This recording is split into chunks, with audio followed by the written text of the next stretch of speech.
Zaman kwa trample one. Oh, simple. Kwa, you're watching Mensah TV. Mensah TV. Fibia Mensah. Oh. Mensah TV. Fibia Mensah. Oh. Mensah TV. Yes, Zaman kwa trample one. Oh, simple. Kwa, you're watching Mensah TV. Mensah TV. Fibia Mensah. Oh. Mensah TV. Fibia Mensah. Oh. Mensah TV. Fibia Mensah.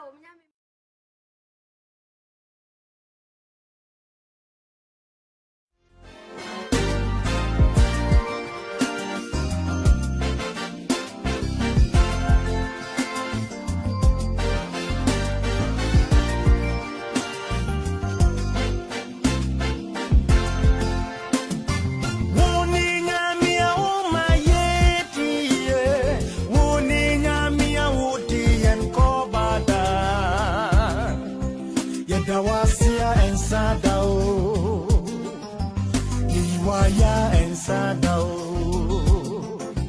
Yadawasia and Sadao, Iwaya and Sadao.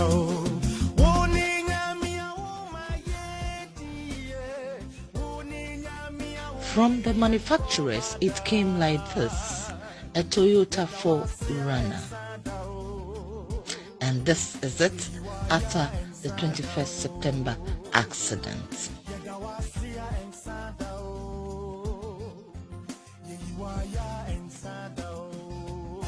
Where was Apostle Isaac Nee Kutijani going, and for what? I received calls, and mostly, from the General Secretary, asking me to proceed to Burkina Faso to officiate the retirement service for Apostle Bayala, and also welcome Apostle Usman Zabri, who had been transferred from Togo to Burkina Faso. I will explain that the IMD, who was asked to go with Apostle Ekobedu to do that, were locked up in Togo because of flights, and the next available flight was going to be the following day at 2 p.m. by which time the program would have ended. So I, being the closest person to Burkina Faso, was asked to go with Apostle Kumajima of Borda. So when I called Apostle Kumajima, I told him that looking at the time, we cannot cross over to Burkina Faso. I'll come to him, pass the night with him, then early in the morning, we set up for Ouagadougou. We came home from the meeting. I excused myself from the meeting, came home and prepared. We left home almost 4:30. Exactly what happened?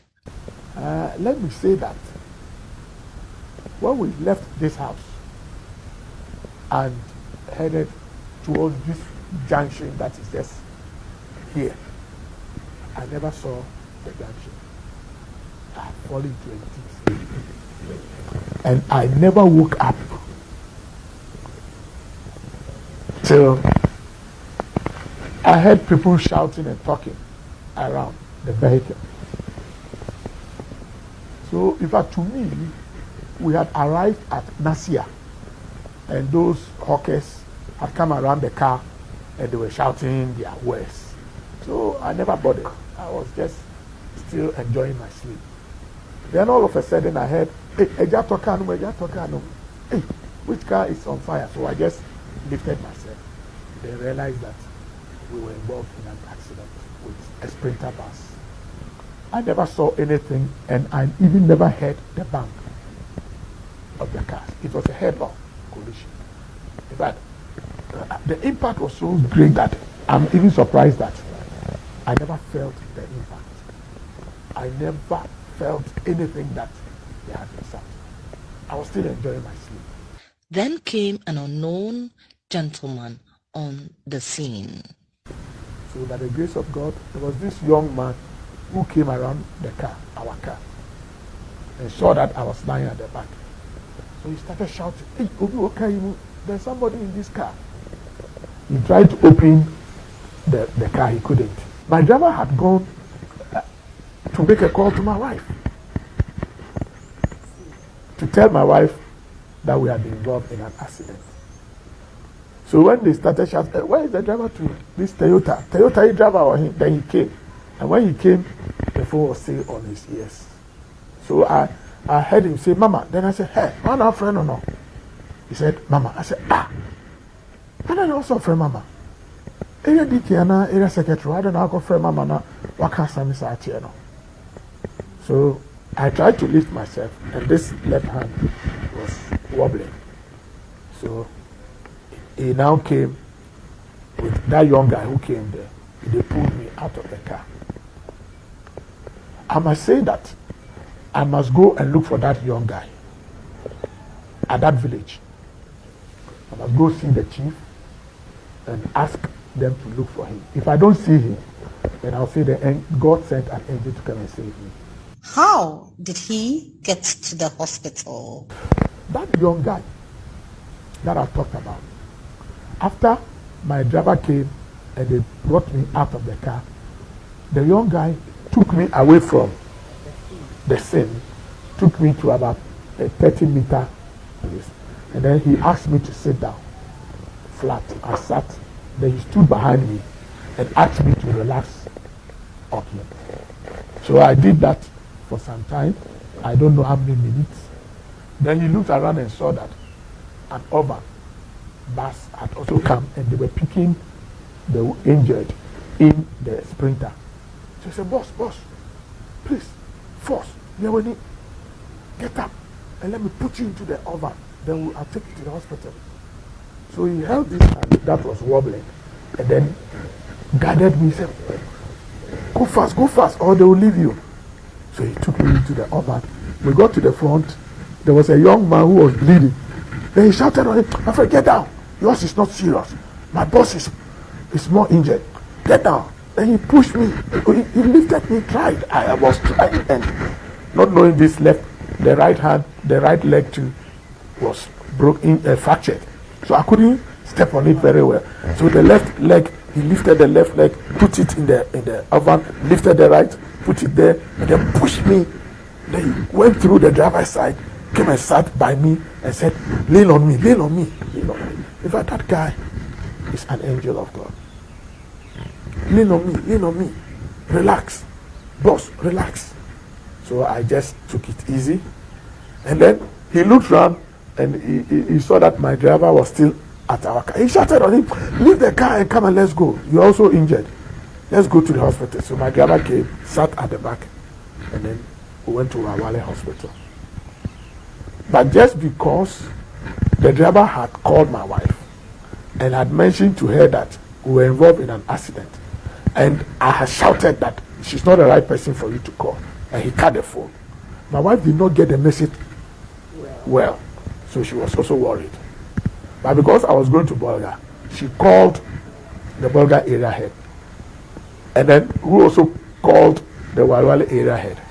So the two of them were to take the road because they didn't know whether between Walwale and Bolga or before Walwale. So they were to take the roads and see where the accident is taking place. By the grace of God, when we got to the hospital, this young guy went and brought a wheelchair. Said, boss, force, I'll take you to the emergency. He took me to the emergency. There were no nurses. He put me on the bed. He stood by me. Wow. Yes. Wow. He just stood by me and he was very concerned about me. Apostle Nkrumah Jiman came from Bolga to Walwale to see me. And then they arranged for he and Apostle Francis Edu. They arranged for an ambulance to bring me to Tamale Teaching Hospital. Apostle Nkrumah Jiman came with Pastor Boete. He I saw clearly was Emmanuel Boete of PRWC Bolga. They lifted me and put me in the ambulance. And then they said goodbye to me. Then he went back to Bolga and then proceeded the following morning to Ouagadougou to do the On that fateful day, Apostle is said to have sat at the back seat instead of his usual front seat. Why? Yeah, that is very true. It was just here in the house. I usually sit in the front. That day, because I was coughing and looking at the air conditioner, I decided to put on a smoke, which is heavier, to absorb the air conditioner. So when I opened the front door and I sat down, he said, "No, Daddy, I suggest you go to the back because of the air conditioner, so that it will be minimal." So I just listened, came down, and went to sit at the back. Yes. And you know something, because I was tired and weak, I decided that I will relax. Normally when I sit at the back, I put on the seatbelt. But this time I needed space. And so I wanted to enjoy some kind of rest, so that I'll go into the next day's service at least refreshed. So I asked him to push the front seat forward and then pull it forward so that I can stretch my leg and stretch the other leg on the other side, and then throw myself in the car and sleep as if I was in my bedroom. And that gave me a nice sleep anyway. Nice and deep sleep. And I think that if I had arrived at Bolga and also taken the night sleep, I would have been refreshed for the following morning. How will he describe this narrow escape? I would say that looking at the circumstances around, from the driver asking me to sit back and also the impact, I would say, God, this is a little finger of God that has done this. Man couldn't have done that. Because the impact was so great that all the airbags in the car came out, even at the back, the boot. I never knew there were airbags at the boot. They all came out. There was no single airbag that was left in the car. So you can see the impact was great. Yes. And looking at the car hit my side. So you can see that it's God. One of the doctors was telling me that he is surprised I woke up from the sleep. He said mostly people who sleep deep like that don't come back to life when accidents occur. I mean, the chances are slim. The way I described what I never saw, he said I should have continued to eternity, but he sees the hand of God. And what was the reaction of the medics?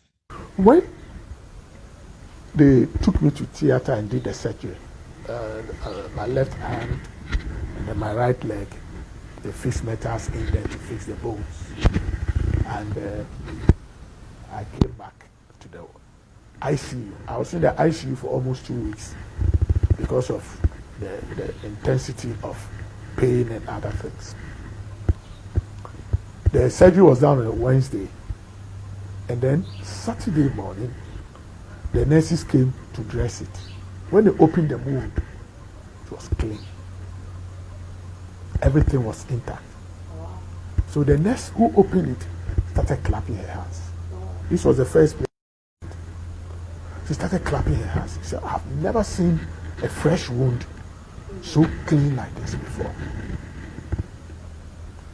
So they attended to me, and then one lady said, "This we can even remove the stitches today."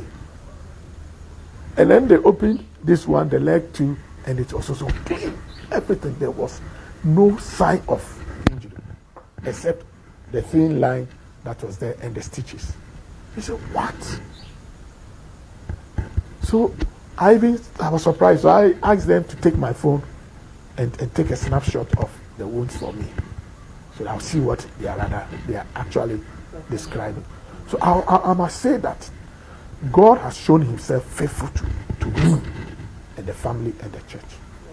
And he has shown that it's really God. Can we say the Lord has done it again? Oh, your grace has taken me through. Oh Lord, your grace has done it again. Precious Lord, I bow down to you. Gracious Lord, I bow down to you. Yes, thank you.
Yes, this is a man quite trample. One.